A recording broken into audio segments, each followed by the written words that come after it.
राष्ट्रवादी शरद पवार गटाचे नेते शरद पवार यांनी आज पंतप्रधान नरेंद्र मोदी यांची भेट घेतली.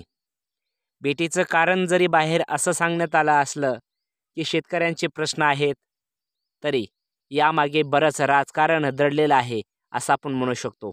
कारण अनेक वेळा किंवा प्रत्येक वेळी शरद पवार हे बाहेर सांगतात एक आणि आतल्या गोष्टी काही वेगळ्याच असतात.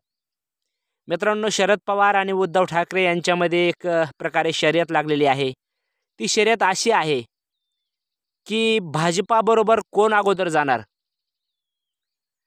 महाराष्ट्रामध्ये विधानसभा 2024च्या निकालानंतर ज्या प्रकारे महायुतीवर आणि मोदी सरकार तसेच फडणवीसांवर EVM मध्ये काही घोटाळा करून निवडणुका जिंकल्याचे आरोप जरी करण्यात आले असले तरी त्यामध्ये काही तथ्य आहे असं न्यायालयाला वाटलं नाही आणि त्यांनी थेट प्रकारे महाविकास आघाडीला तोंड घशी पाडलेलं आहे. आता आपल्या हाती काही राहिलेलं नाही, आपण काही करू शकत नाही. एकच विचार त्यांना आता सतावत आहे आणि उद्धव ठाकरे आणि शरद पवार यांच्यामध्ये शर्यत लागलेली आहे की कोण अगोदर भाजपाबरोबर जातो. सत्तेविना हे दोघेही राहू शकत नाहीत, हे अख्ख्या महाराष्ट्राला माहिती आहे.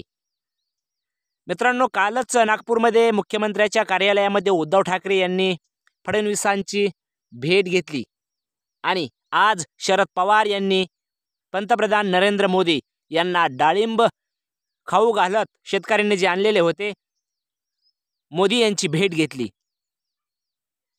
भविष्यामध्ये हे दोन्ही पक्ष भाजपबरोबर आले तर काही विशेष वाटायला नको.